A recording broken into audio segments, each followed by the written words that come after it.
88-годишната прилепчанка Ленка Стојковска, која веќе 3 години е неподвижна поради мозочен удар, пензија земала преку Евростандард банка.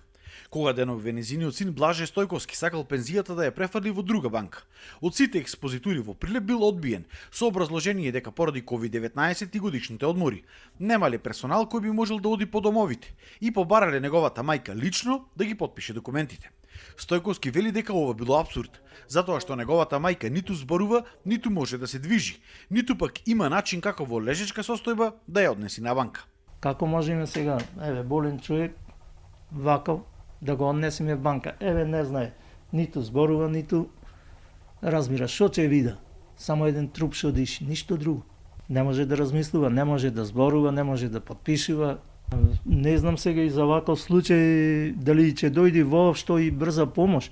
А ако сите вакви случаи повикаат брза помош, за да ги носат со носилките до банките, тогаш брзата помош ќе колабира, ќе немаме брза помош ние во градов, затоа што ги има многу вакви болни. За да се избегнат ваквите проблеми, Стојковски предлага да се овозможи на ваквите случаи да се префрлат во друга банка со старото полномошно кое го имаат. Да не тераат наново да вршиме да бараме полномошно од нотари, затоа што веќе еднаш имаме добијано полномошно кое што е употребено во Евростандард банка и на основа на тоа полномошно имаме картички идентификациони. Инаку денеска во Прилеп имаше огромна гужва пред сите банки, каде граѓаните ги префрлаа своите сметки од Евростандард банката. Кај дел од нив владее голем страв и многу прашања за кои им треба одговор. Добро, тоа јас го знам, и за девизите дека ќе ни ги врата, кога, како, ќе видиме како за сите, ама за ова ништо не се спомнува на трансакцијската.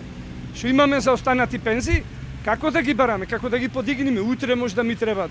Граѓаните треба најдосно до 21 месецов да достават известување до банката преку кое што би сакале понатаму да им се врши исплата на пензијата. Но што со овие случаи како Стојковска, засега никој не дава одговор.